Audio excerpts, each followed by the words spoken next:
दोस्तों नमस्कार। आज वर्ल्ड वाटर डे है और पूरी दुनिया में जल संरक्षण के लिए ये दिन मनाया जाता है। भारत में भी आज बड़ी बड़ी जगहों पर बहुत सारे बड़े बड़े सेमिनार्स डिस्कशंस हो रहे होंगे, प्लानिंग पे डिस्कशन हो रहा होगा।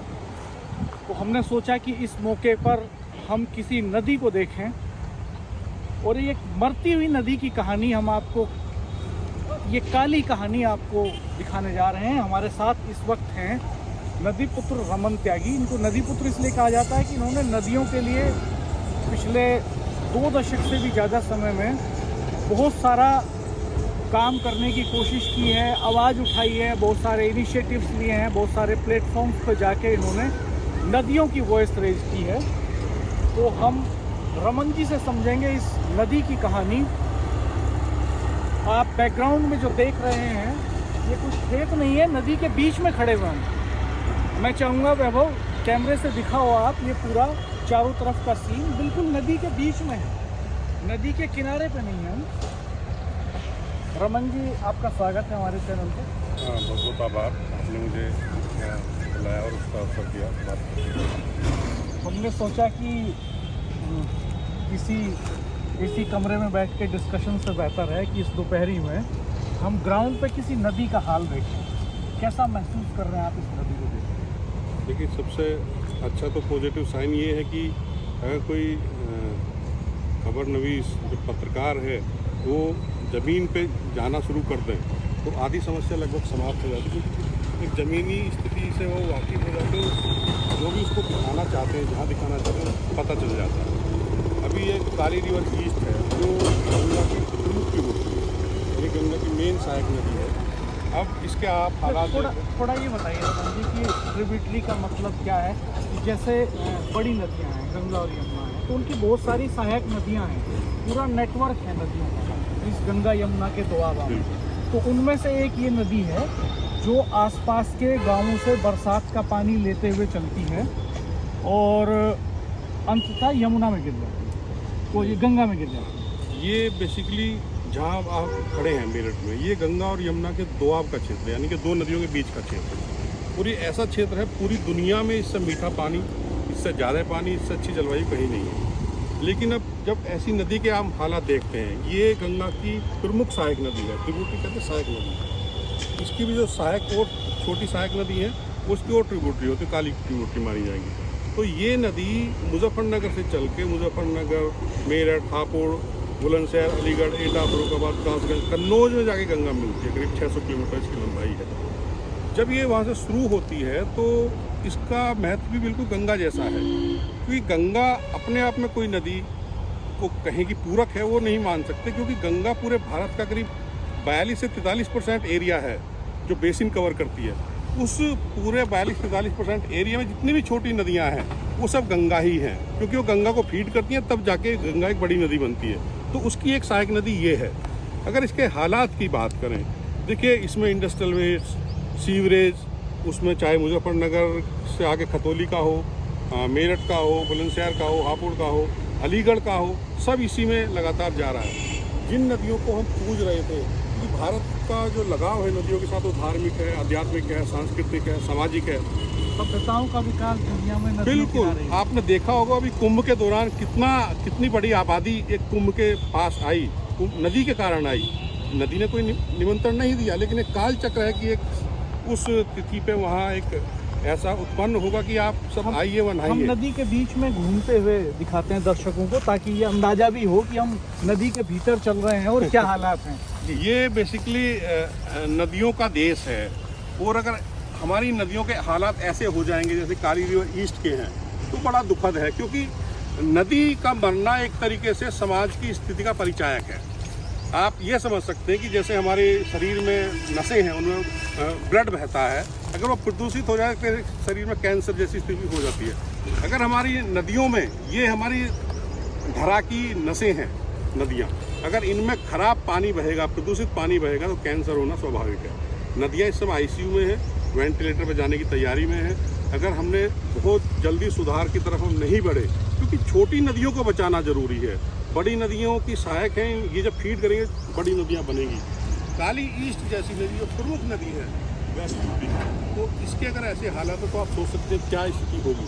तो इसीलिए चिंता का विषय है। विश्व जल दिवस कोई ऐसा नहीं कि एक दिन आप मनाइए।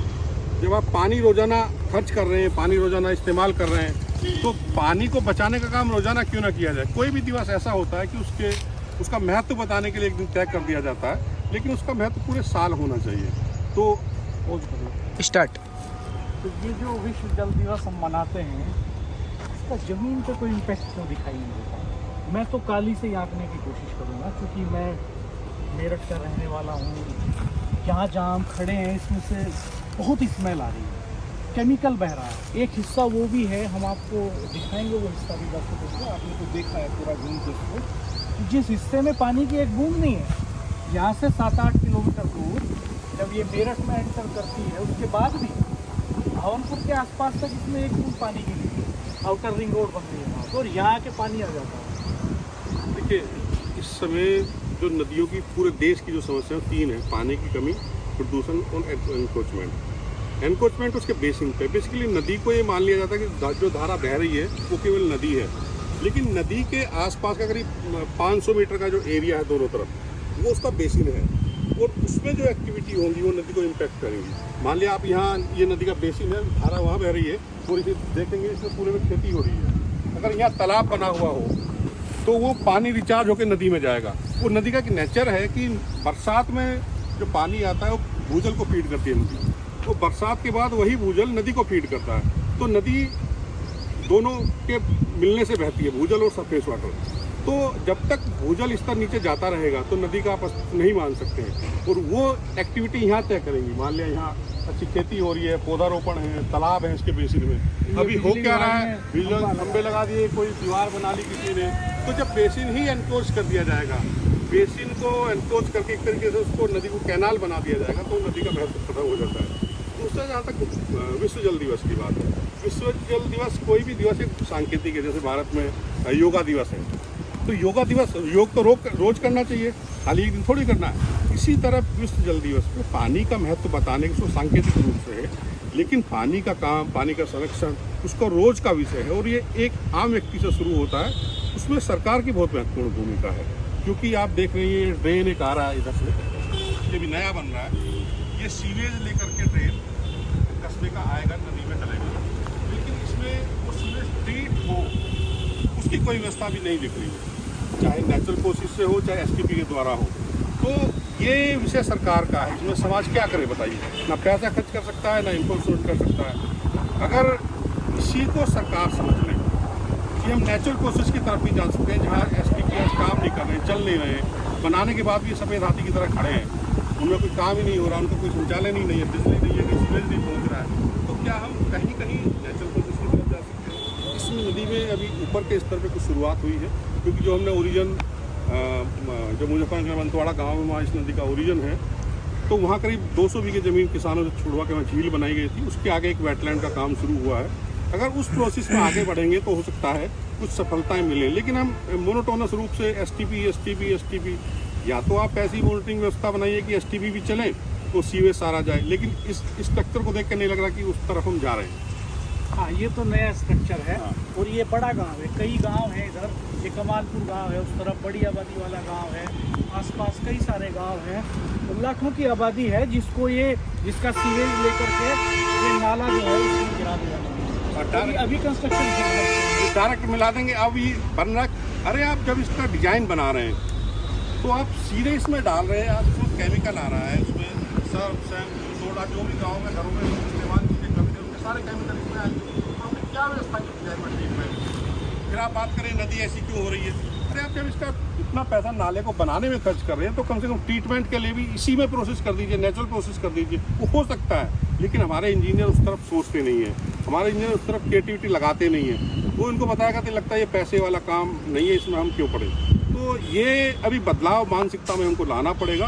वो इस देश के इंजीनियर्स जितने ठान लेंगे कि हम अपने जो डिज़ाइन है, अपने जो स्ट्रक्चर हैं, उनको पर्यावरण फ्रेंडली बनाना चाहते हैं या बनाएंगे, उन पर मेहनत करेंगे, तो ये समस्या बहुत जल्दी दूर हो सकती है। तो नदी को दूषित करने में जहाँ सीवेज इंडस्ट्रियल वेस्ट का रोल है, वहीं एग्रीकल्चर रन ऑफ का भी रोल है, क्योंकि नदी किनारे जो खेती हो रही है उसका जो सारा पेस्टिसाइड और उसका जो अंश है वो सब नदी में जा रहे हैं करके बरसात में। और नाला बनी रहा है, नाला तो बनी रहा है, तो बड़ा पोल्यूशन का एक बड़ा केंद्र बन रहा है नदी के लिए, अगर इसको ट्रीटमेंट हम नहीं कर पाएंगे इसका। और यहाँ बिजली विभाग ने खंभे भी नदी के ये तो नहीं बेसिक होना क्या बिल्कुल अंदर ही लगा दी, ये सब देखना चाहिए भैया।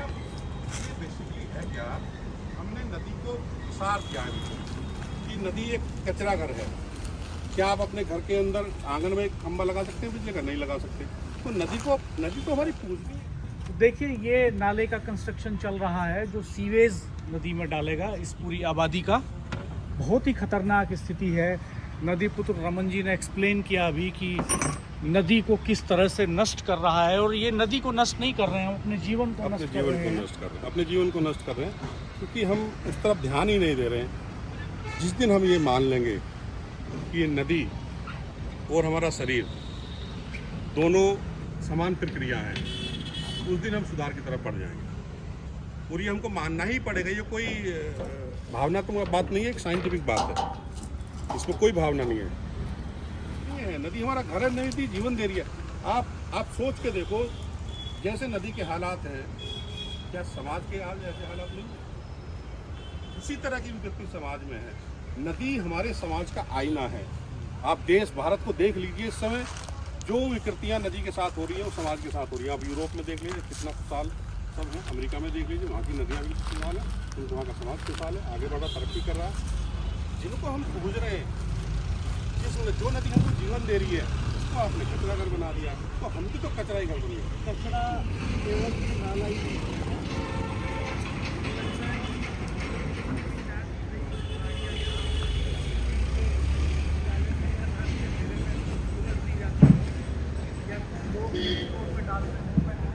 जूम करके आप देखिए किस तरह से कचरे के निजी तौर पर इतना कचरा नहीं हो सकता है। ये स्पेशली कोई ट्रॉली में लाके, गाड़ी में लाके तभी इतना बड़ा कचरे का ढेर डाला जा सकता है। उधर की तरफ देखिए तो बहुत ज़्यादा है।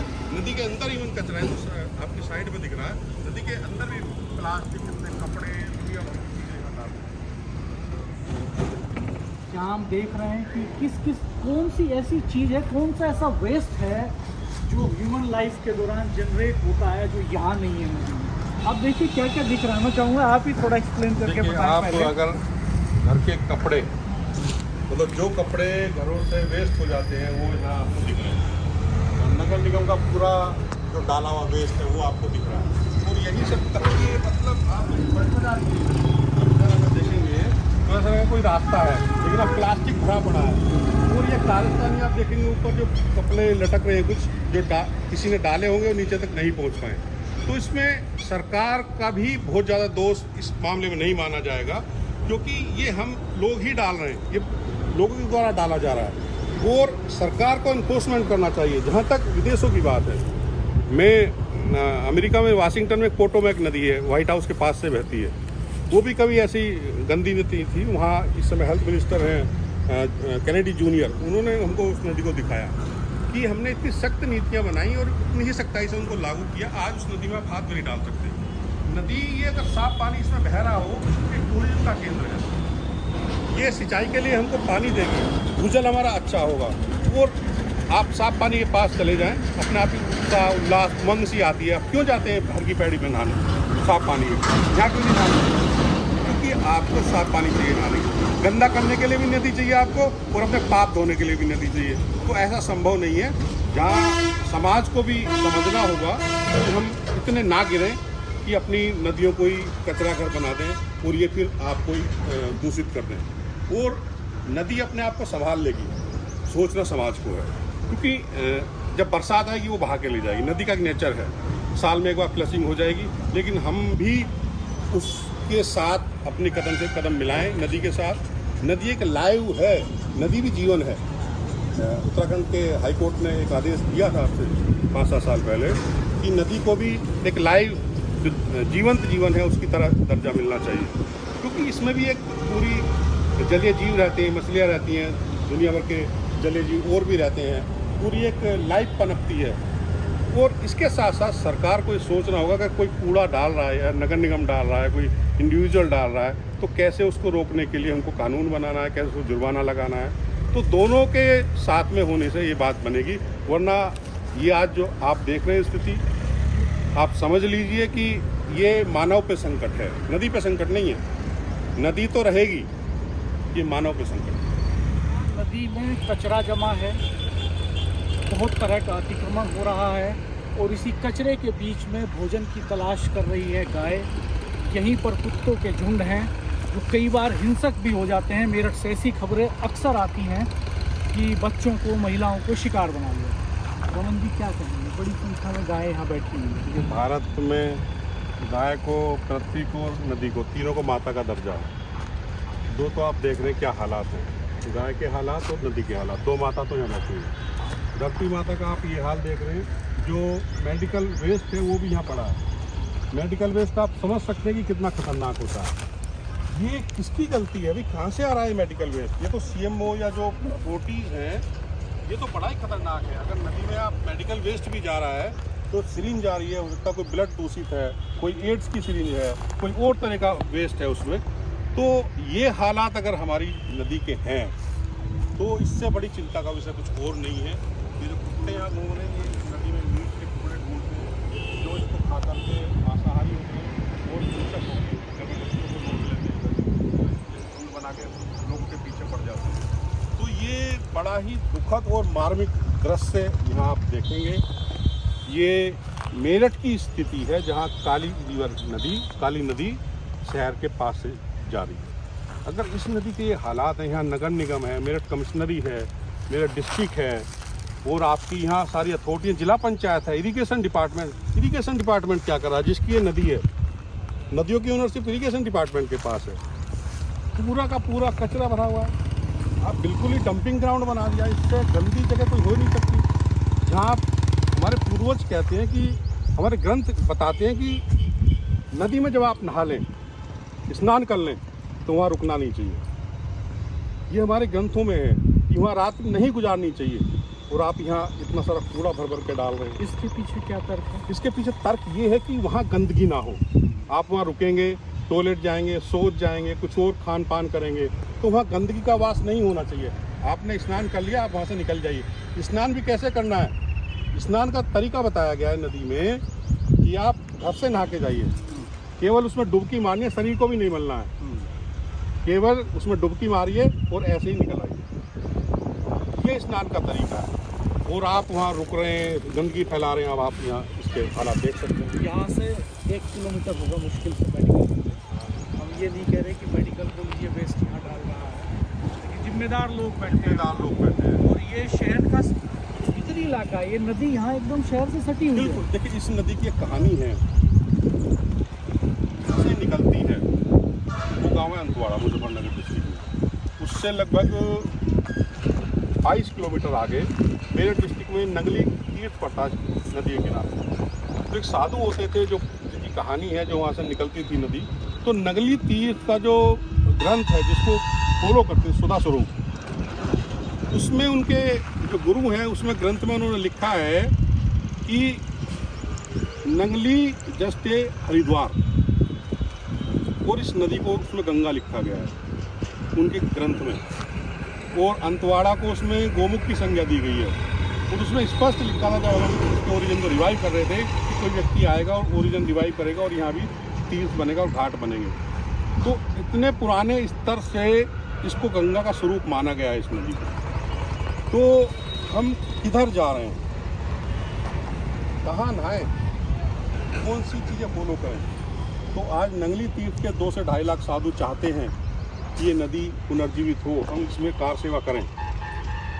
तो इसके लिए जब समाज धीरे धीरे खड़ा हो रहा है, लोग आगे आ रहे हैं, सबकी चिंता बढ़ रही है, इसके नदी के बहाव से आसपास का भूजल प्रदूषित हो रहा है, एग्रीकल्चर प्रदूषित हो रही है, जो वेजिटेबल्स हैं, जो आपकी सोयल है, जो स्लज है, सारी चीज़ें प्रदूषित हो रही हैं। तो कहाँ हम सो रहे हैं? आज हम 2025 में विश्व जल दिवस मना रहे हैं, तो कम से कम ऐसा संकल्प यहाँ होना चाहिए था कि इस नदी का सुधार हो।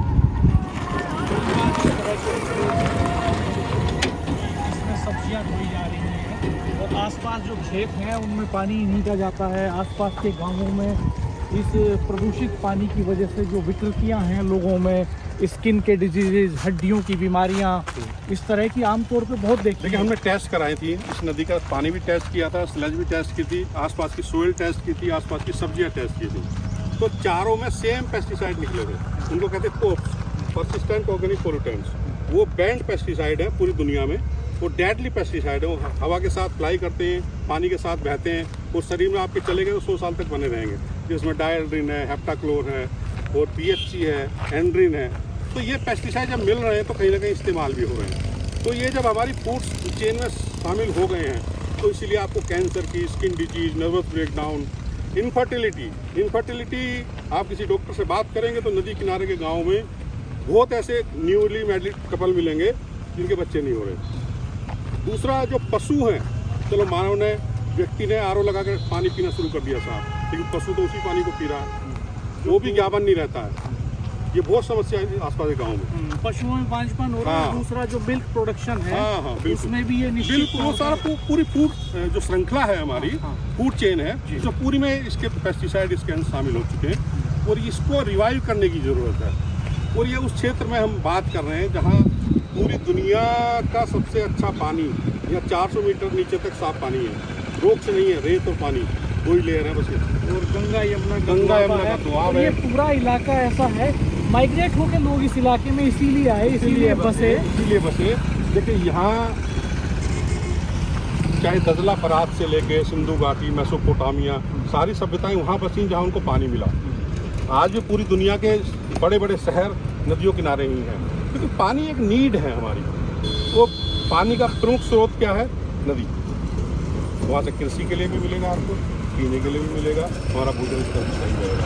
तो जिन नदियों के किनारे समाज पला बसा बड़ा विकसित हुआ, आज ऐसी स्थिति के कारण नदियों की, वहाँ से वो समाज उजाड़ हुआ, उसका कगार पर खड़ा। ये जो भ्रष्टाचार है लगातार, जो पूरी धरती को खोखला कर रहा है, पूरे सिस्टम को खोखला कर रहा है। अभी मैं एक डाटा पढ़ रहा था कि हर साल 15 से 17 किलोमीटर ग्लेशियर लगातार पिघलते जा रहे हैं। अगर ऐसे पिघलते गए तो हमें लगता है कि बहुत ज़्यादा लंबा 2-3 दशक में पकड़ पाएंगे, जब हमारे देश में जल का बेहद संकट यहाँ उत्पन्न हो जाएगा। ठीक है, भारत में हिमालय एक ऐसा है जहाँ अंटार्कटिका और आर्कटिक के बाद तीसरा सबसे ज़्यादा ग्लेशियर है। करीब 15,000 ग्लेशियर हिमालय पर्वत में है। उसमें और ग्लेशियर क्या है कि ताज़े पानी के अकूत भंडार हैं। 0.2% ताज़ा पानी हमारे ग्लेशियर में है।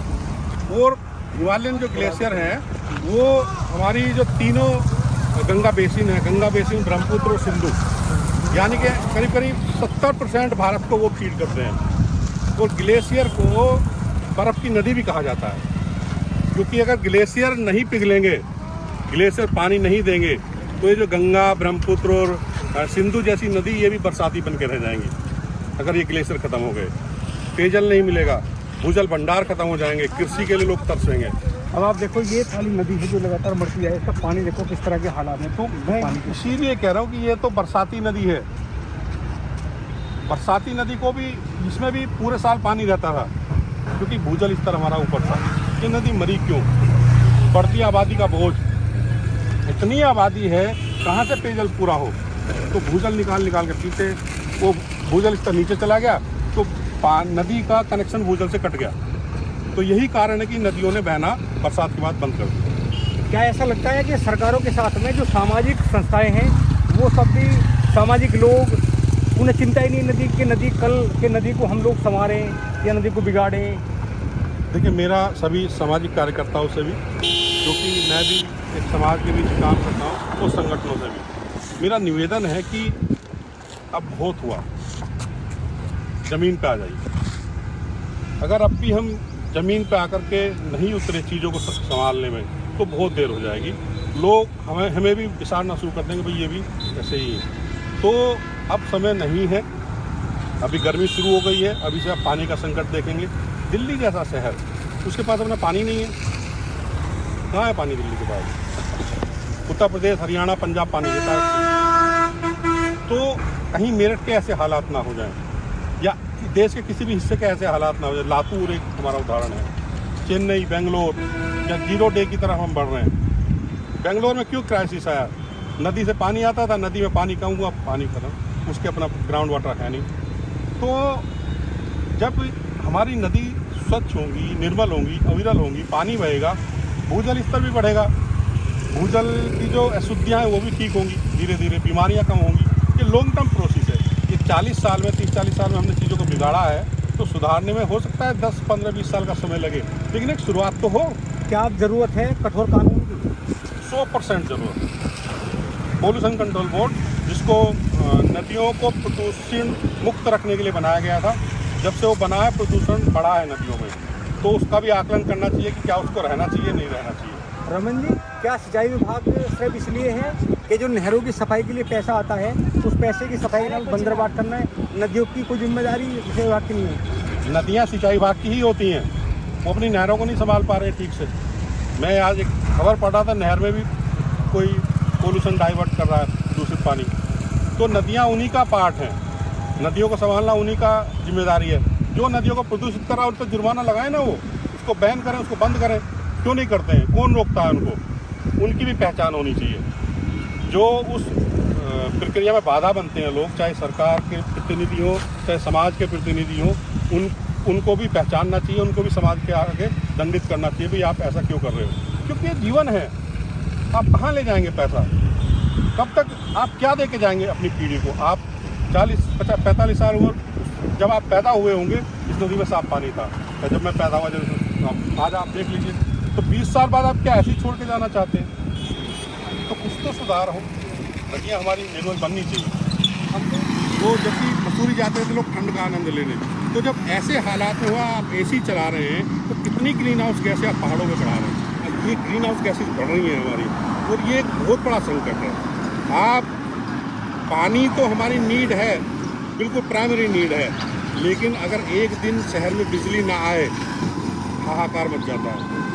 कहाँ की जरूरत थी बिजली की? जरूरत थी गाँव में कुट्टी काटने के लिए बिजली की जरूरत थी, ट्यूबवेल चलाने के लिए बिजली की जरूरत थी। उनने कहाँ बिजली की जरूरत थी? हाथ का पंखा रखना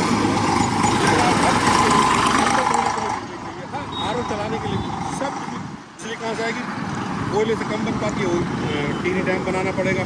जब बिजली चाहिए आपको, डैम में पानी रोकना पड़ेगा, तो आगे की धारा में पानी कहाँ से आएगा? तो ये पूरा चक्र है, और ये हम व्यक्तियों से ही जुड़ा है। हम भी अपना जितना कार्बन फुटप्रिंट कम करेंगे। मान लें मैं एक कपड़ा पहन रहा हूँ, 1 साल तक उसको यूज़ कर रहा हूँ, धोते हैं, क्यों हम रोजाना नया करें?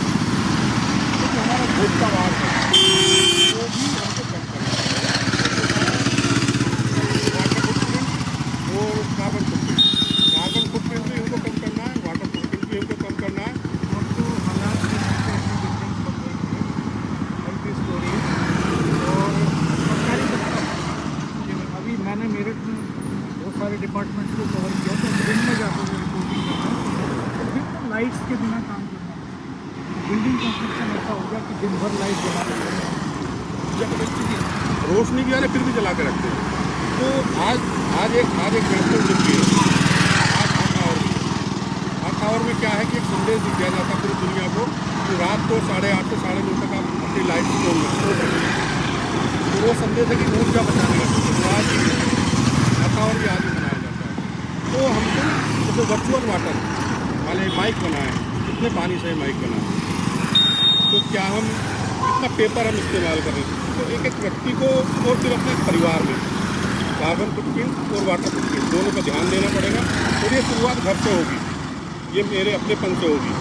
और इस तरह के हालात ना बने गंगा के और या ब्रह्मपुत्र के, यमुना के, तो दिल्ली में इससे बुरे हालात हैं। तो हमको इस तरफ थोड़ा चेतना पड़ेगा, और ग्लेशियर प्रिजर्वेशन ये बहुत ज़रूरी है, क्योंकि हमारा जो आने वाला जीवन है वो बड़ा संकट में है अगर ऐसे हालात हैं। अगर रमन जी का कहना है कि अगर समय रहते नहीं सकले, तो हमारी जो पीढ़ियाँ हैं आने वाली बात नहीं करेंगी, क्योंकि हालात में विकट होंगे कि उनके लिए जीवन मुश्किल हो जाए। बहुत धन्यवाद रमन जी, आपने इतना समय दिया है, इसमें आप लगातार। ये मेरा काम है, तो मेरा जीवन ही इस काम के लिए समर्पित है। मैं चाहता हूँ, देखिए मैं हर जगह जाके नहीं कर सकता, बहुत अच्छे काम लोग देश में कर रहे हैं, बहुत नदियों के काम कर रहे हैं, पानी के काम कर रहे हैं। हम एक प्रयास कर रहे हैं भारतीय नदी परिषद के माध्यम से कि सबको कोलोबरेट करें, जैसे यूरोप के देशों ने किया है, अमेरिका ने किया है, ऑस्ट्रेलिया ने किया है। उसका हम प्रयास में हैं, क्योंकि एक समस्या इतनी बड़ी है कि सभी को खड़ा होना पड़ेगा। और मैं इसमें एक निमित्त मात्र हूँ, क्योंकि मैं अपने आप को समर्पित किया हुआ है पिछले 24 वर्षों में। तो मेरा तो मन का विषय है, मुझे पीड़ा होती है अंदर से, और आप जैसे साथी जब मुहिम में जुड़ते हैं तो वो उसका एक सहारा बनता हमने है। आपके सफ़र को करीब से देखा है कि कैसे कैसे आपने पूरा स्ट्रगल किया है, कैसे लगातार काम कर रहे हैं। तो ऐसे हजारों लाखों लोगों की ज़रूरत इस देश को है, और इस देश के हर नागरिक, अगर हम में से हर एक शख्स अपने अपने हिस्से का काम कर रहे, तो मुझे लगता है ये हालात पैदा नहीं हो सकती। बहुत धन्यवाद आपका। आप ही बताइए दोस्तों कमेंट बॉक्स में कि आप क्या सोचते हैं इस विषय पर, और आप रमन जी को कैसे सहयोग कर सकते हैं। हम डिस्क्रिप्शन में उनका कॉन्टैक्ट नंबर भी शेयर करेंगे आपसे, और आप कमेंट्स में अपनी राय जाहिर कर सकते हैं। आपके कमेंट्स बहुत वैल्यूएबल होते हैं, और उनसे हमें अगला वीडियो बनाने में मदद मिलती है। तो रिएक्शन जरूर कीजिएगा, चैनल को सब्सक्राइब कीजिएगा, बेल आइकन प्रेस कर दीजिएगा, नोटिफिकेशन ऑन कर दीजिएगा, ताकि आपको नए वीडियो आने पर जानकारी मिल सके। धन्यवाद, नमस्कार।